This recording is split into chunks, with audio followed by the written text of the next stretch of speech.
moi je suis Éléonore, j'ai 36 ans, enfin sur papier pareil.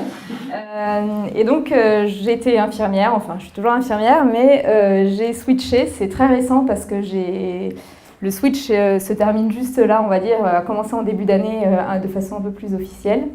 J'ai été infirmière, donc c'est un switch totalement radical sur tous les plans. J'ai habité à Paris. J'étais infirmière, j'ai fait mes études à la PHP, j'ai été infirmière pendant 15 ans et puis il y a maintenant 10 ans j'ai quitté la région parisienne pour aller m'installer en province, quelque part dans le Far East de la France, en Franche-Comté en fait très exactement.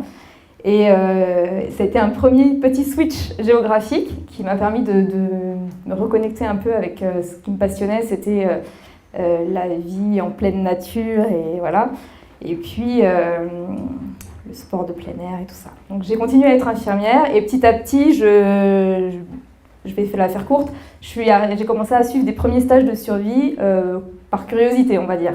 Un mélange de plein d'intérêts, mais par curiosité, j'ai suivi mes premiers stages de survie et ça m'a passionnée tout de suite.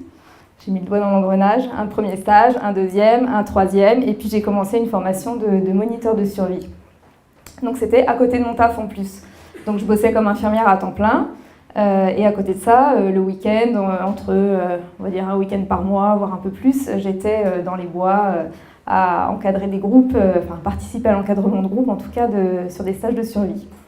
Et puis, j'ai un côté peut-être un peu passionné, donc je ne vis que pour la survie. J'ai commencé à bouquiner, j'ai commencé à lire, à ne faire que ça, des films sur la survie, et voilà.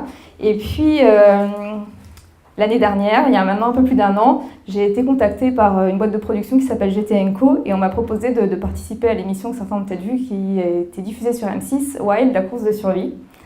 Et donc ça a été un premier déclic pour moi. J'ai passé 5 semaines donc à travers le monde, le Botswana, le désert du Kalahari, Tupisa, la jungle amazonienne et puis la Cordillère Royale. Et le retour en France a été un peu rude pour moi parce que je me suis rendu compte que c'était ça qui me faisait... J'ai pris mon pied pendant 5 semaines, quoi. J'ai adoré et que c'est ce que je voulais faire. Donc ça fait maintenant ça va faire 1 an là, que je suis rentrée en France. Et il y a eu la rencontre, comme dirait Marine. Pendant le tournage de l'émission, il y avait quelqu'un qui s'appelait Damien, qui était consultant survie sur l'émission, donc qui était responsable... de toutes les courses, qui était responsable des techniques de survie, un petit peu de notre sécurité aussi, de la gestion des risques, on va dire, pendant les 5 semaines de tournage. Et à la sortie de l'émission, Damien m'a proposé de travailler avec lui. Donc le switch n'a pas été si simple, un peu bon élève. On m'a toujours appris que c'était bien la sécurité de l'emploi, qu'infirmière c'était un bon boulot parce qu'on trouvait du taf partout. J'ai 2 enfants aussi accessoirement, donc switcher c'est pas non plus évident. Donc beaucoup de questions, ça a été cornélien comme choix on va dire, et puis j'ai pris ma décision à l'automne dernier de vraiment me lancer dans le truc. Et puis ce qui m'a aidée, c'est mon fils qui en avait marre aussi de voir que je cumulais à la fois mon taf d'infirmière et à la fois ma passion dévorante pour la survie. Et du coup qui m'a dit écoute, pour mon anniversaire je veux que tu quittes un des 2 travails. Donc son anniversaire, c'était le 7 avril. Et ça a été mon échéance. Le 7 avril, il fallait que je quitte un de mes 2 postes. Donc ça a été à moi de faire en sorte que je quitte celui qui me plaisait le moins. Ça faisait 15 ans que j'étais infirmière, ça faisait 8 ans que j'étais à mon poste de cadre. 8 ans, je pense que c'est un cycle. Il y a un moment où j'en avais vraiment ras-le-bol. Il y avait à côté la survie qui me passionnait. Et du coup, je me suis dit que c'était à moi de créer le poste de mes rêves, c'était à moi de créer mes opportunités. J'avais fait la rencontre qui m'a donné le petit coup de pouce, le petit coup de motivation. Damien, lui, avait créé sa boîte en 2013. Donc lui, il fait ça en complément. Il est coach sportif et il faisait ça en complément. Donc il fallait que moi, je donne l'impulsion de façon à ce que ça ne devienne pas un complément, mais que ça devienne un poste à temps plein. Donc l'année dernière, j'ai commencé à m'impliquer à fond, tout en gardant mon poste d'infirmière parce que financièrement, il y a un moment où c'est compliqué.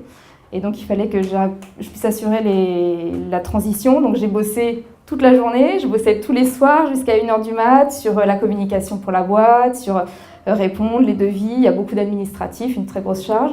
Et puis on s'est associés donc tous les deux avec une troisième personne qui s'appelle Marc, qui était consultant sur The Island sur les 2 premières saisons auprès de Mycorn. Et on a monté une SAS au 1er janvier. Depuis, il y a Rémi, pour ceux qui ont vu l'émission, qui a gagné l'émission, qui nous a rejoints. Donc on est 4 à travailler sur la société. Et ça marche très très bien. J'ai démissionné de mon poste d'infirmière.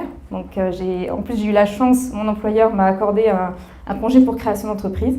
Donc en fait, j'ai quand même une petite sécurité, un petit filet de sécurité derrière.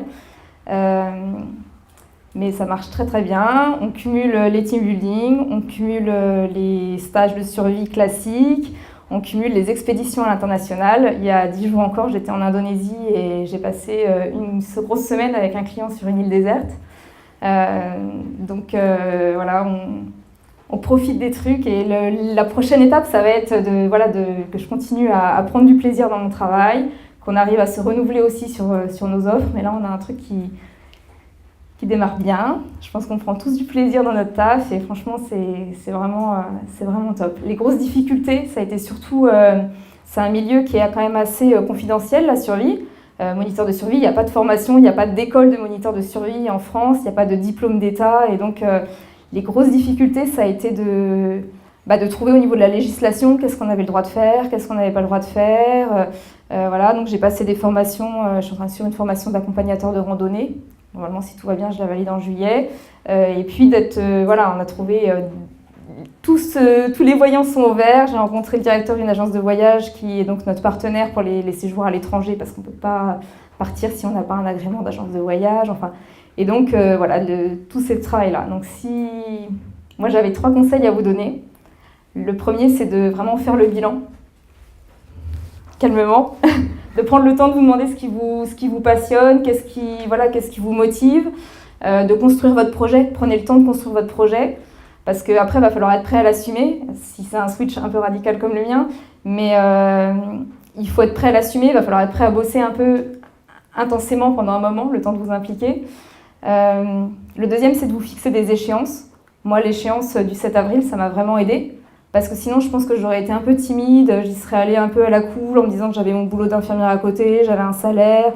Je ne me serais pas lancée à 200%. Et là, quelque part, je me suis dit, le 7 avril, il faut que j'ai pris une décision, il faut que j'ai posé ma démission. Donc, il faut que je m'implique à 200%. Et puis, le troisième, ça va être le même que Marine, c'est faut oser, faut se lancer et il faut y aller. Il n'y a que vous qui pouvez saisir vos opportunités, qui pouvez créer le job de vos rêves ou qui pouvez savoir ce qui va vous motiver. Voilà.